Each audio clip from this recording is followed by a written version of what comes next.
am the Whistler, and I know many things, for I walk by night. I know many strange tales hidden in the hearts of men and women who have stepped into the shadows. Yes, I know the nameless terrors of which they dare not speak.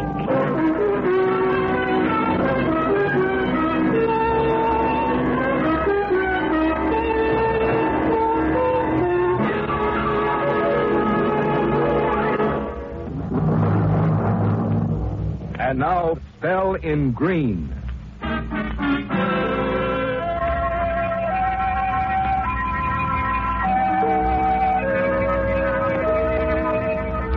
The quiet of the late night was broken only by the rapid click of a woman's heels on the sidewalk of the street that only an hour before had bustled with traffic and passing pedestrians. Nola Norton stopped for a moment and looked up toward the light from a third-floor apartment. From it to the package she carried under one arm. Then she sighed, resumed her steps, and turned up the walk to the apartment building. She opened the front door and then made her way up to Chuck Williams' apartment on the third floor. Chuck! Chuck, it's Nola.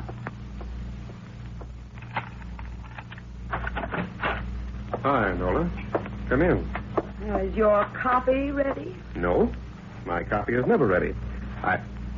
Nola, my dear, dear Nola. Can it be that you've come calling with a gift? No, it's more of a bribe. I thought if I brought this along as a reward, I might be able to deliver your column on time for once. Ah, my brand, too. And the seal isn't broken. I'm sure you can take care of that. Looks like I'm just the man for the job. Can't the drink wait, Chuck? Finish the column, then you can have as much as you want. Never put off till tomorrow what you can drink tonight. Nola, join me? You know I don't drink. Not usually, but tonight you'll have a drink with me, Nola. Because I'm on strike against deadlines. Maybe against the whole world. Come on, Nola, and join me. Want me to finish your column, Chuck? I could, and you could finish your drinking. Fair trade. Nope. I don't want you to write it, Nola, or rewrite after I finish with it. You're supposed to be my assistant and researcher. My girl Friday, as the saying goes. But you know, some of my columns haven't been reading quite right to me the next day. Maybe you should know this. Whether I've been drinking or not, I always remember exactly what I've written. But if you're referring to that item on Jack Winters, I got a last-minute tip. Pretty spicy, bit of intrigue. I write legitimate, straight-out stories. I don't like literary blackmail. I don't write it. I don't want you sticking any more stuff like that in it. It's what people like to read, Chuck. Yes, and a lot of people who believe that are writing columns for the people who like to read them. All right, Chuck, skip it. Finish the column legitimate, straight out, and as dull as you like. Careful, Nola. Your claws are showing. Fine, thanks I get for bringing you a drink. That's a funny thing. Everyone else tries to keep me from drinking, especially Paul. But not you, Nola.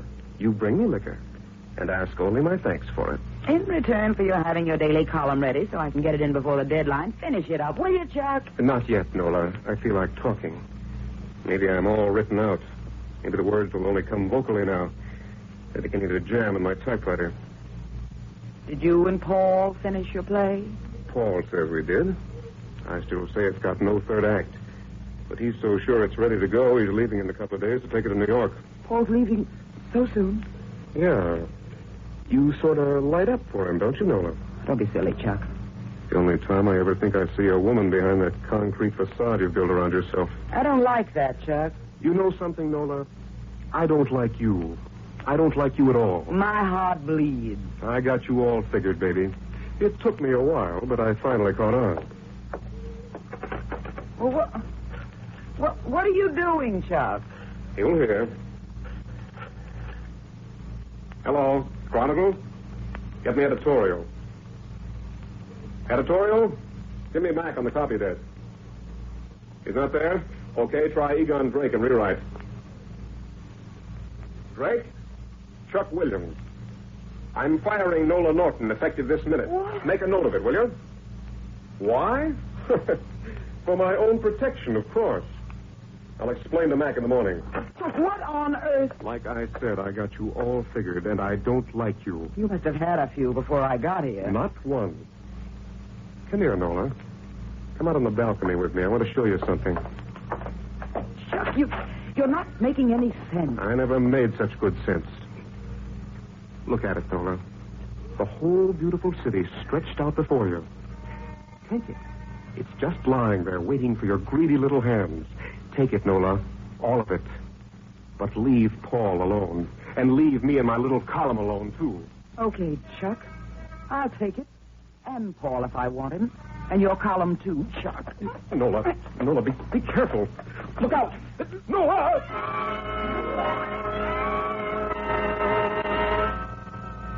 You should have known you couldn't stop me, Chuck.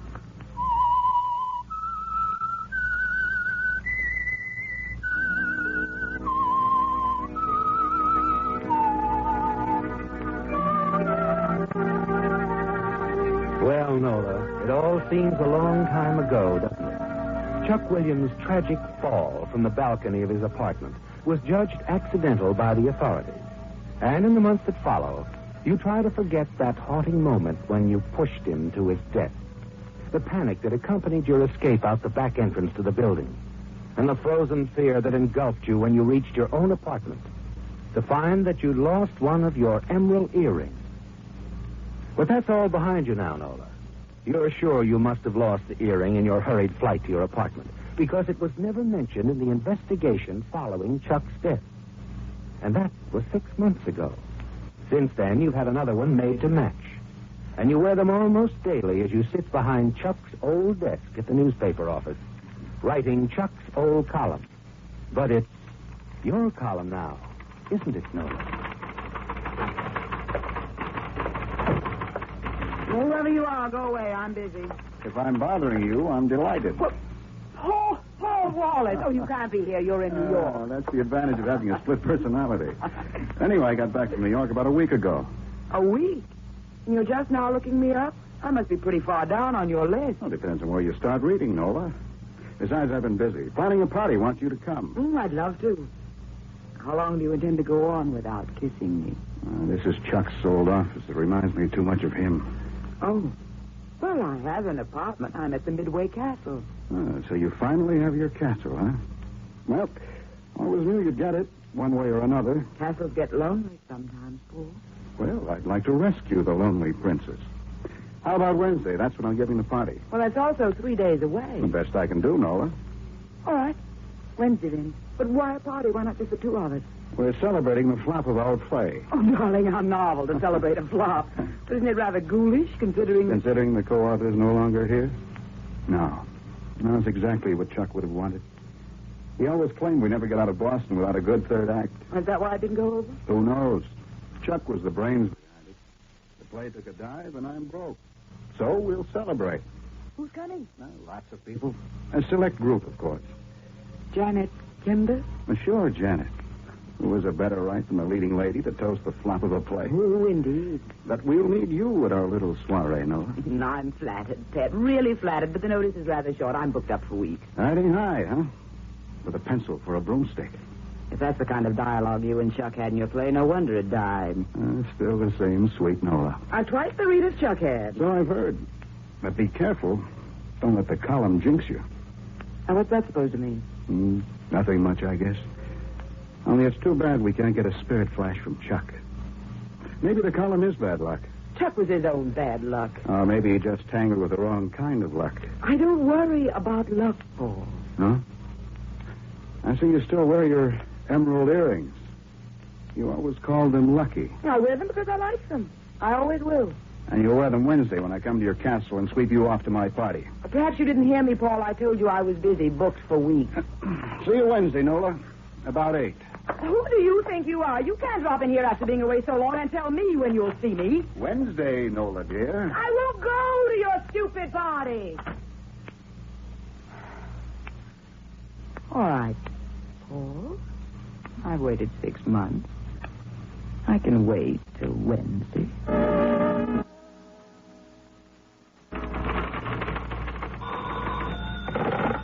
Yes? Mr. Paul Wallace in the lobby, Miss Norton. Put him on, will you, please? Now, the lady with the stiletto. If the point is safely buried, I'll be right up. Take your time. I still have a paragraph to do. Might interest you. I'm doing a piece on the star of your late lamented play. Oh, Janet Kimber? Saw a screen test today. On purpose. I know she was good. The New York critics said she carried the play on her back. Or maybe she should have stayed in New York. Sometimes Klieg lights aren't kind to an artist. Yeah. Well, I'll have a drink while you finish. One drink, one poison paragraph. You handle the drink. I can still manage the paragraph.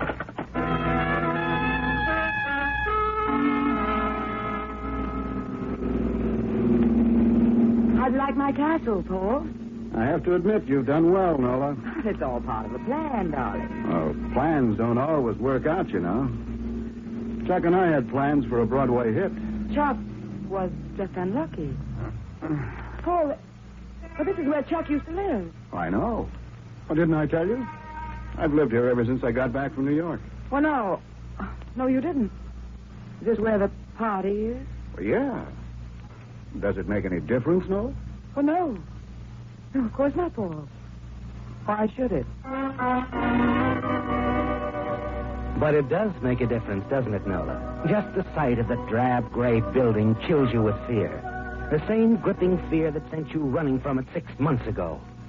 The street is once again well-traveled and brightly lighted, unlike the last time you were here. You don't dare look up, do you, Nola? You're afraid you might see the balcony. So you fix your gaze straight ahead as you and Paul start up the walk. But the ghosts of past parties and past friends walk the long, dark corridor of your memory. You shiver. I suppose it's the same old third-story apartment. Except for a few renovations that broke Mrs. Geisler's heart and purse. Well, she might have had the building painted. Not Mrs. Geisler. She's only doing the things the building inspector insisted upon. Anyway, it's home. Home? When you could have so much more, Paul. I like the old friends and the old street. Let's go up and stir up a few ghosts, huh?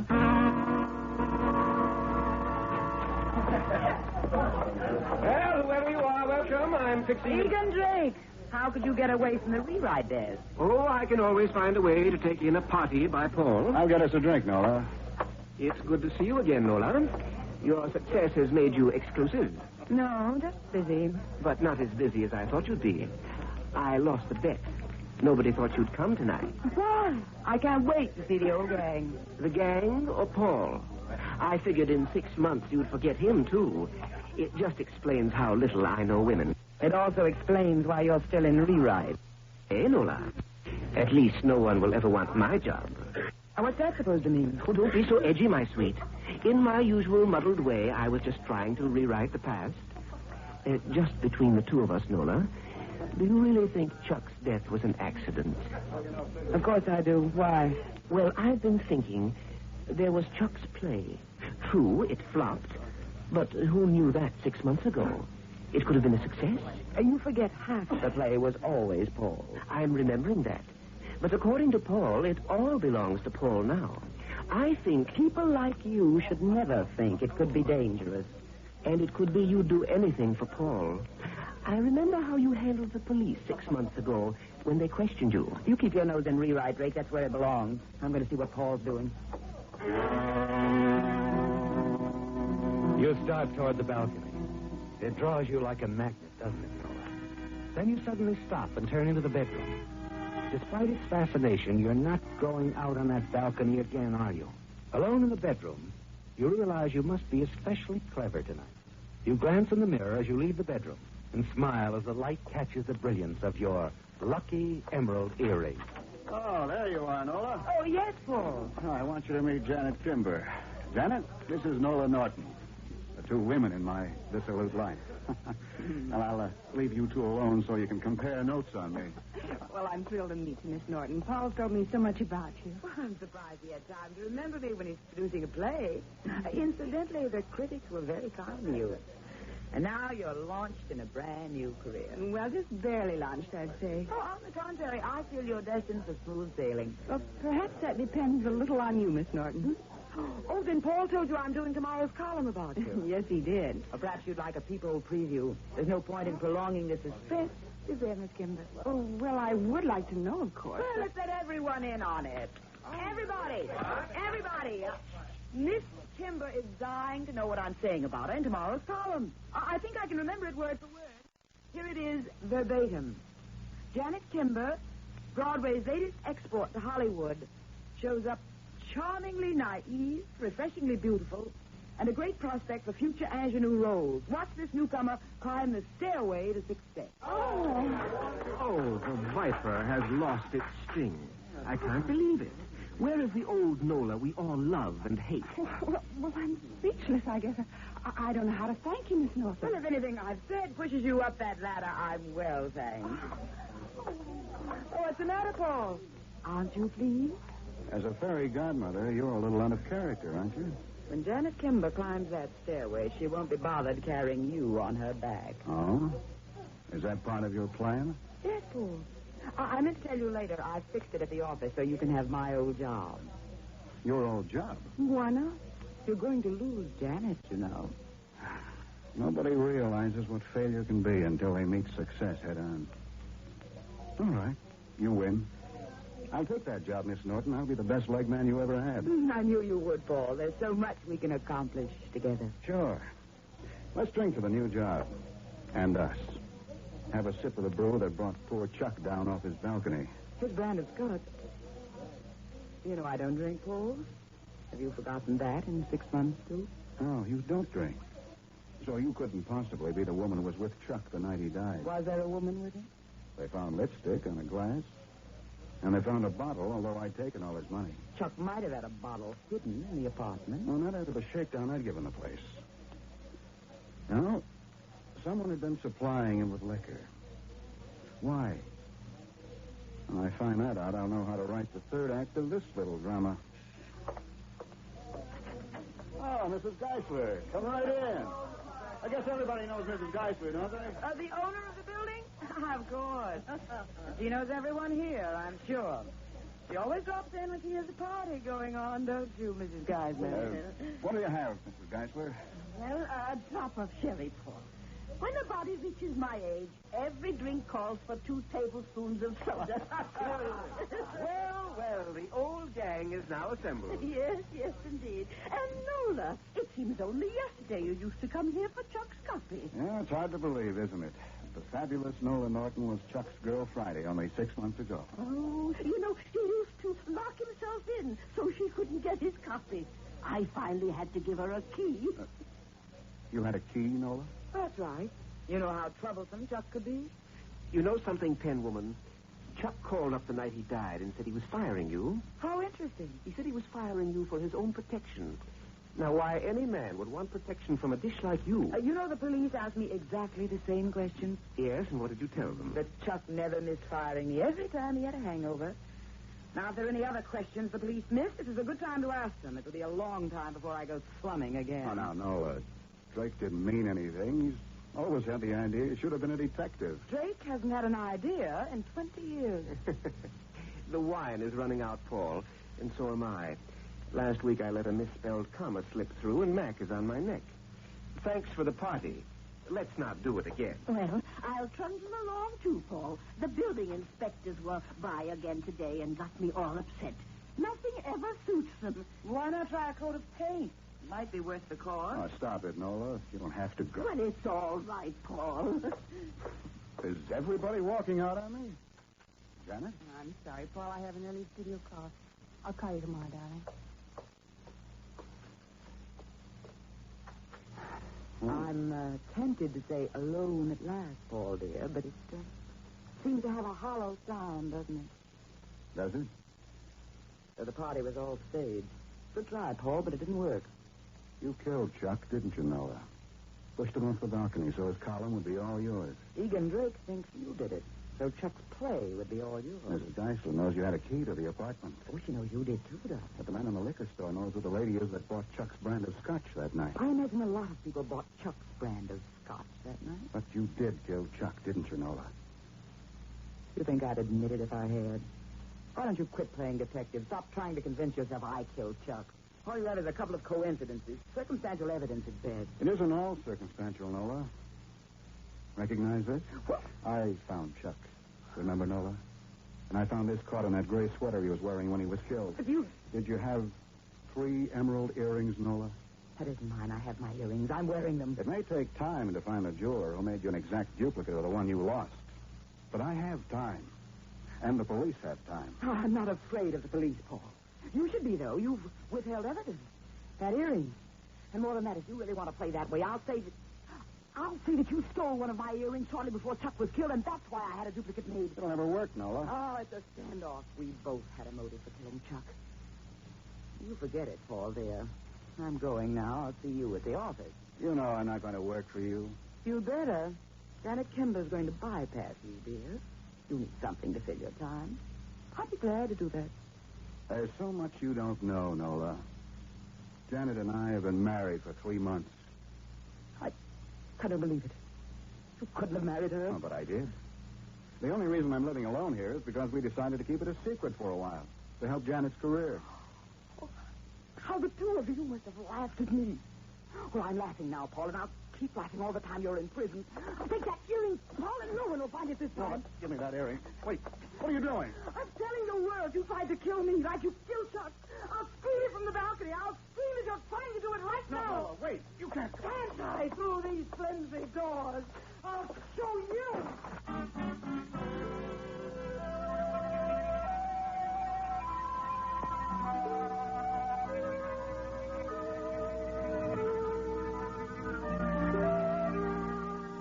The crowd gathered quickly, the stunned and the curious.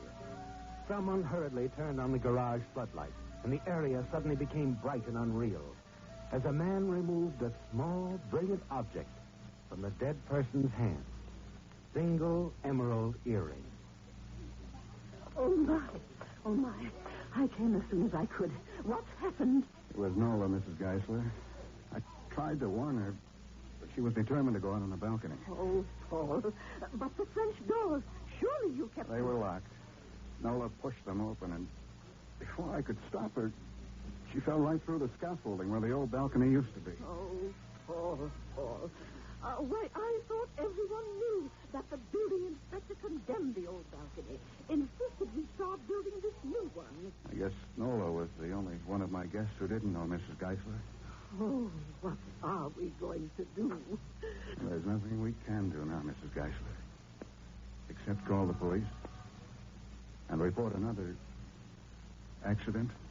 The Whistler, whose strange story you have just heard, will be back next week with another tale from his never-ending file. This is the United States Armed Forces Radio Service, the voice of information and education.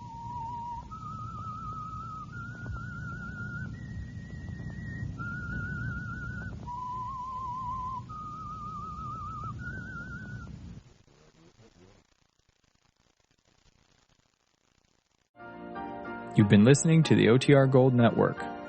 Find more classic radio at otrgold.com.